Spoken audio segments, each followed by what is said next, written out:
There's a ton of noise out there. So how do you get decision makers to pay attention to your brand? Start a podcast and invite your ideal clients to be guests on your show. Learn more at sweetfishmedia.com.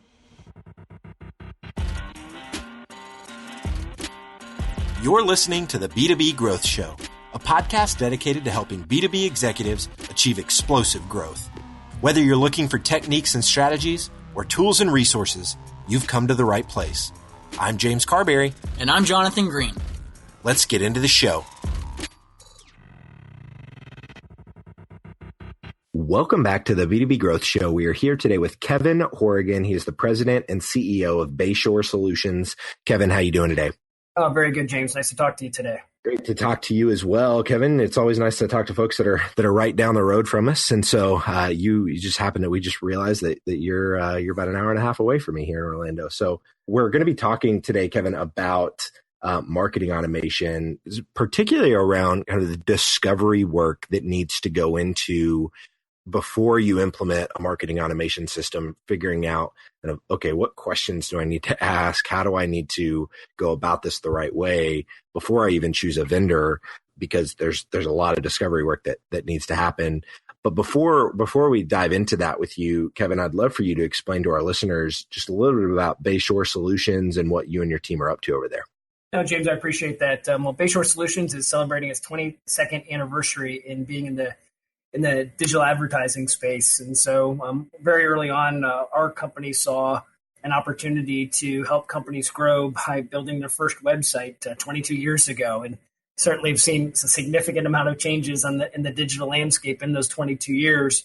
But in those 22 years, we've become a company who helps our customers design and develop the right marketing website for their company. And half of what we do is designing and developing websites that are going to convert traffic to customers. And the other half of what we do is design and develop the advertising campaigns and the marketing automation platforms to bring that traffic to the website and make sure that traffic stays engaged until we can get a conversion out of those customers. So again, 22 years into it, designing and developing companies' websites and designing and developing the advertising campaigns that are going to drive qualified traffic and nurturing campaigns to get that traffic to get engaged and eventually attracted and on board as a customer. I love it. So Kevin, you're obviously the guy to be talking about marketing automation, since this is the work that you guys are doing for clients day in and day out. And as we were talking about this, I alluded to it before, but as we were talking about it offline, you said that one of the first things that should be talked about is just the importance of talking about the discovery work that needs to go in kind of putting in a marketing automation platform. Can you talk to us a little bit about that? Why is this discovery work so important when it comes to marketing automation? Yes, James. I think the discovery is probably the most key ingredient, obviously, of getting started. But in my experience, I think all too often we look at technology to be the solution for things that we're trying to solve, and it often is. But in my experience, sometimes we purchase the technology first and try to make the technology work rather than try to figure out what the goal is that we're trying to solve and what's the strategy, tactics, resources to get there, and then select the tool at the tail end of the journey.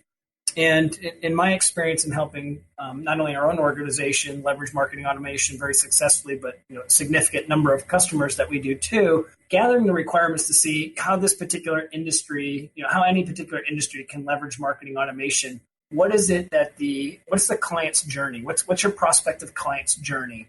And where are they finding out about you? Is it through search engines? Is it through social media? Is it through third-party content, email? On your website, off your website, but what are the different touch points that the prospective customer is going to be reviewing in their journey of selecting a company that they're going to engage for a product or service? And so really, first and foremost, understanding, who is the target market or target audiences that you're going to try to create marketing automation for. And then secondly, where are those people spending their time online? And then third, how can you get great content in front of them at the right frequency and touch points and measure all of that? And marketing automation can do all of that. But I think too often I've seen the purchase of the tool first and then trying to make it fit, as opposed to understanding what are the strategy, the tactics, and the resources that you're going to need to deploy, and then picking a tool that's going to best do it, and see campaigns much more successful in that approach than maybe purchasing what is believed to be the best marketing automation platform and trying to figure out how to make it work. So, talking through kind of that pivotal mistake that you just mentioned there, Kevin, of, people trying to, pick the tool first and then design a strategy or tactics that kind of fit into that tool. Do you have any advice around, okay, so if we need to think about strategy first, what are some questions that a marketer who hasn't deployed a marketing automation platform yet, what can they be asking themselves to kind of land on, what that right strategy is? Yeah, so first and foremost, defining your target audiences. Many companies have more than one, and start to develop personas around those target audiences. But first and foremost, know who are we marketing to, and then secondly, what are the channels in which those people do their research? In using the funnel analogy, and a high funnel strategy or lower funnel strategy. But what are those different touch points that people are visiting in the research process? Those would be the most critical things, understanding who the target audiences are and where those different audiences do their research. Once that's identified, now you have to determine what channels that content and marketing and advertising is going to have to go into. And now what is the content commitments and the advertising buy commitments to get your messaging in those areas in which your prospective customers are doing their research. And then, once we now have attracted people, we've brought them to your website or maybe your social media, things of that nature. How can we get them to take action? Phone call, form submission off of a website, and then really start marketing automation in the form of drip campaigns and other types of content being reshared with them, and measure the engagement of that content as the buyer's journey continues to progress.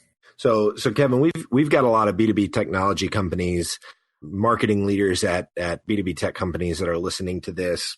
Is there any particular type of messaging that you found tends to work better with that particular use case with B2B tech companies trying to reach other marketers? I've noticed that just my own behavior, I'm still obviously paying attention to email, but anything that looks remotely like a mass email isn't getting as much of my attention anymore. So are you seeing that there are certain types of campaigns that work really, really well? So it's a great question, James. And I think that my answer would be, we see email being very successful when it's personalized to the right buyer. And so, like you said, if it looks remotely marketing related and you're not of interest, that goes into the spam folder and to the deleted. But highly targeted email is hot. It can be very, very effective. But it has to be broken. It has to be very personalized, and it's personalized based on the product or service that the prospect may be looking at.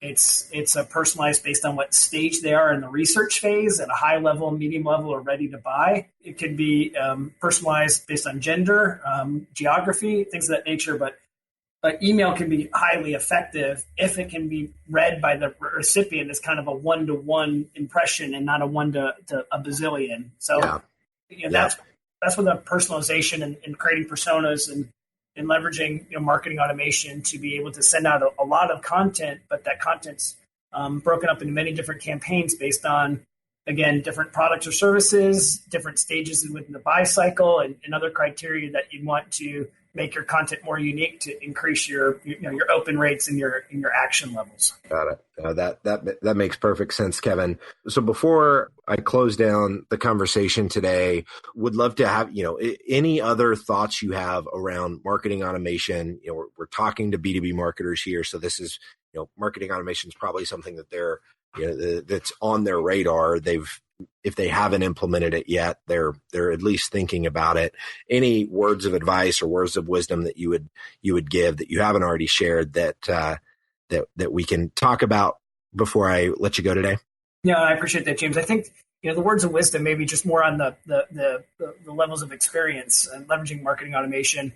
The continued engagement of content by your prospect without marketing automation maybe wasn't always known. And, with the right technologies and tools in place, you're now able to look to see the buying behavior of your prospects and look to see what their engagement level is. And from a selling organization perspective, if you're going to come in the morning and you know these 5 prospects or these 50 prospects are the ones that engage most on your website the night before, those are probably the people that need to be called first versus just a cold call randomly, not knowing where people are. And so, as this content's being syndicated across these different channels and it's being read by different people at the time, it really helps, be able to improve the sales process by knowing who to call, what to talk to them about, not always disclosing, I know you're on these 5 pages of our website last night, or I know you read my email or my attachment, but just having an opportunity to more warmly engage with folks and shorten the sales cycle, and know who to call and know who to continue to drip from a messaging perspective to see if you can get the engagement level higher. I love it. That's fantastic advice, Kevin. If there's somebody listening to this, they want to stay connected with you or they want to learn more about Bayshore Solutions, what's the best way for them to go about doing that? Absolutely. Just Kevin at BayshoreSolutions.com is email, and that would probably be the best way. Awesome, Kevin. Well, thank you so much for your time today. This has been fantastic, and I really appreciate it. Thanks, James. You have a great day. To ensure that you never miss an episode of the B2B Growth Show, subscribe to the show in iTunes or your favorite podcast player. This guarantees that every episode will get delivered directly to your device. If you'd like to connect with B2B executives from all over the world, make sure to join our private Facebook community. There are some incredible conversations happening inside this group. To join, visit b2bgrowthshow.com/FB. Thank you so much for listening. Until next time.